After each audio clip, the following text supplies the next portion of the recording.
Hi everyone, welcome back to the channel. In this video, we are addressing what to do when we are feeling triggered or we're crying or we're having high and low emotions when we are changing our beliefs.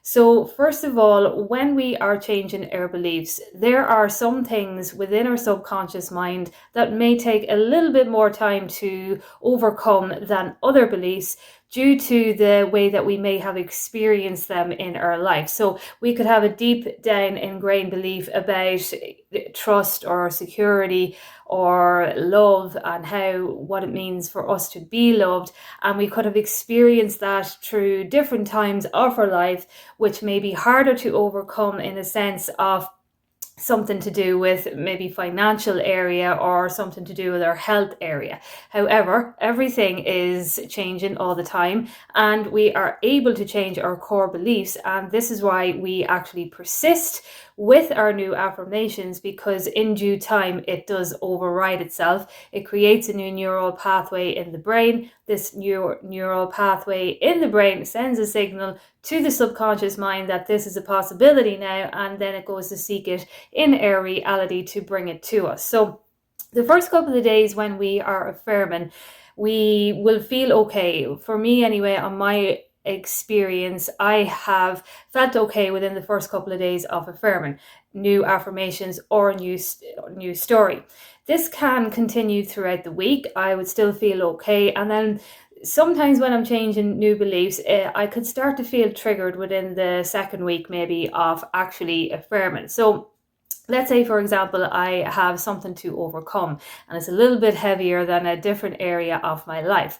Maybe after a week or so, I'll start to feel a little triggered. Now, what I have noticed that in the past, I did actually persist through it, even though I was feeling triggered, my emotions were all over the place, and I would allow myself to go down a whole another week of feeling like this, just so I could persist through it and get over it and then start to feel a bit better, usually around the end of the month kind of period. So about 4 weeks, I would start to be lifting in mood. However, since I have started to become more advanced in it and more developed on my journey, I have decided that when I do feel triggers, I actually allow myself to sit with it for another couple of days, maybe to see if it's going to still trigger me, and if it does, I let it go and I go on to another area of my life. Now, what I do is I just park it for a minute. It does not mean that I'm not going to come back to it and start to work on it again in order to overcome it.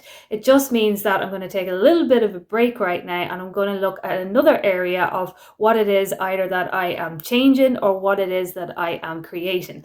This actually brings back my energy. It allows me to come back into my knowing, into my trust, and into who I am within. And then when I start to feel a little bit better, I go back in another couple of days or whatever to the first affirmations that may have been triggering me, and then I start them again, and I find that they actually impress even quicker because I am feeling stronger, but I've already listened to them or said them previously, so it's like the brain is remembering it again and it's taking it in a lot better. Now, this is just what I do on my journey and what I have come to learn within myself, because when I first started doing this, I felt that you couldn't take a break, that you had to keep going, but this was only causing me to spiral. It was only causing me to persist through all these negative triggers and emotions that I was putting myself through, and we don't have to do that. We're actually making it harder on ourselves when we do those things, because we don't have to sit through all these triggers in order to change beliefs.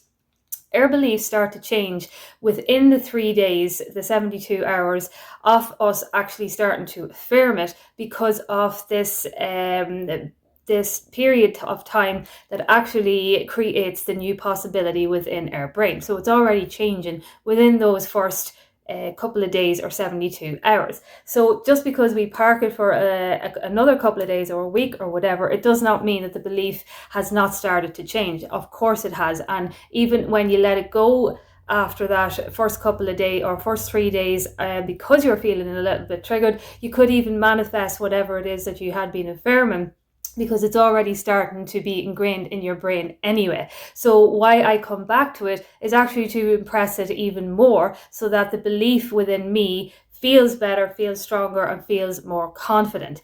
Now, I do want to say that when we are changing our beliefs, we want to understand that our beliefs are like a relationship in a sense.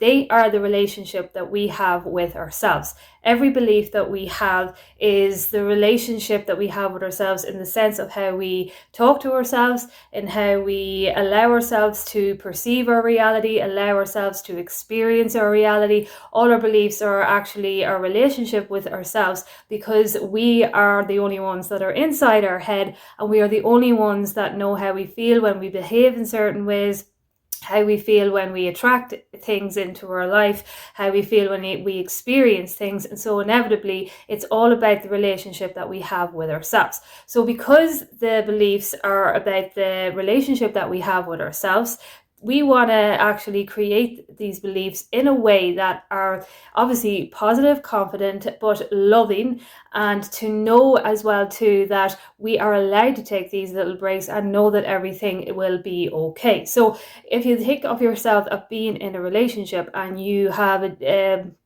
little kind of few days where you're actually triggered in a relationship, or you're feeling like you're down, you're crying, all of these type of things, what are you going to do if that was you in that relationship? Obviously, you're going to actually take a little bit of time to yourself, ask yourself why you're feeling like that, tell yourself that it's okay, come into the love. If you wanted a partner to actually soothe you through what it was you were going through in the relationship, you'd want understanding, you'd want compassion, you'd want solutions as well too. And these are all of the ways that we want to be looking at ourselves within when we are changing our beliefs.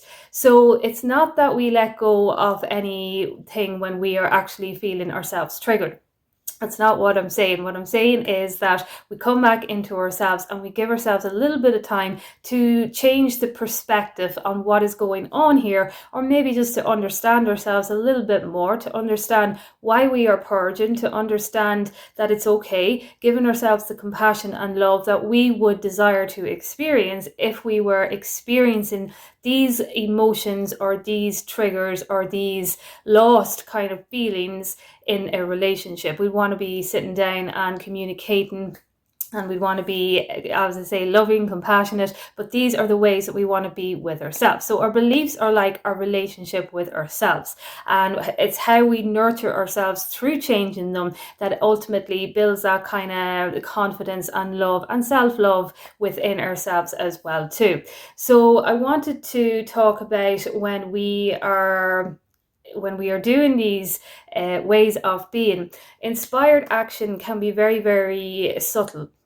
So when we're changing our core beliefs and we think that we think that we're not impressing the subconscious mind, you will find that inspired action, even a little thought to actually tell yourself to take a break, is inspired action in itself. So I know that when we talk about inspired action, we think that we have to know that this inspired action is something that we consciously thought of. But for me, inspired action will always come from your intuition, and it'll be in so subtle ways that you'll only realize afterwards that you actually decided to do that because your intuition was talking to you in those moments. Like, for example, I was going for a walk the other day, and I had one coat that was heavier than the other, and the one coat that I thought was heavier than the other, I actually wanted to keep it for an outing more than a walk-in. And I decided then, you know what, I know it's cold, but sure, I can make do with this older one that's not as heavy, because I really want to save the other one, without dirtying it and stuff like that for this outing. When I went out to walk, after a while of doing my walk, I actually noticed I was saying to myself, oh my God, thank God I didn't wear the other one because I feel too warm now. And I actually came into an awareness in that moment, because when we start doing this, we become more aware of our thoughts.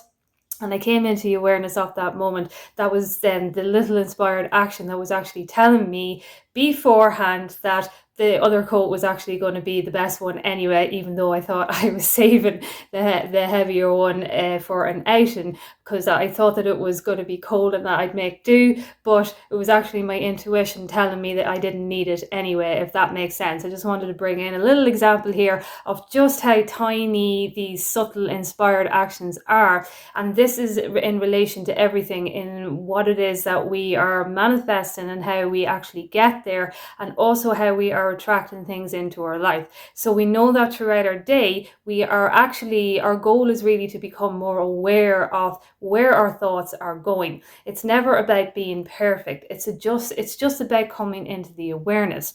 And so we want to be always gentle with ourselves. So if we find that we are purging, understand that first of all, that is okay, because that is a sign that we are overriding the old story, because the old story is what the subconscious mind already knows. So it's obviously going to seek that story. When you start to put focus on a new story of its opposite, because it's getting the signal, but it's getting a mixed signal because it hasn't fully accepted what it is that we are saying. So obviously there's going to be a little bit of purge, because it's going to look for the old story, but we're trying to tell it a new story. So until it actually grasps what we are saying, usually it does only take about 72 hours, as I say. However, sometimes we do need to persist, but we do not have to persist continually for the rest of the week or whatever. We can just give it a break and come back to it the next week, and that is okay. Now, I know that some people might think that this is going to delay things, but no, it's not. I mean, even when we think about delaying things, that's a limiting belief in itself. It's really all about what we are creating within, and there is a paradox that actually says where you start off slow, you'll get there faster. So I know it's a paradox, but it's true, because when we actually take it bit by bit, we actually become stronger in ourselves, because we're not putting too much pressure in ourselves. We're developing this persistence. We're also developing the consistency and the self-discipline to go back and to continue on with the journey, and it becomes ingrained within us. We become this person without even realizing it. As I say about the inspired action, that will be the way that it will be as well too. You'll just become this person who is persistent, who is consistent, and who inevitably gets there faster, because you know that it's all about the kind of quality that you're building within yourself, and not about how fast you can go, but how you actually focus on this quality of thinking, and this quality of self-regulation, and everything that you do to become more aware of yourself within the day, and the quality that you give yourself in those days through your self-love practices. That is actually what will get you faster to the goal, without actually, putting yourself through all this kind of stress or anxiety, or I have to keep doing this in order to get here fast. It's not required. Like, you can literally manifest things quicker by actually going slower. I know that's quite paradoxical, but I think when it comes to this whole manifestation concept, I think a lot of the definitions and everything in it are actually paradoxical, and that's actually what we're learning the paradox of it all, and how simple that it actually is. So I just thought I would do a quick video on that. If you have any questions, you can comment down below, and I will chat to you soon.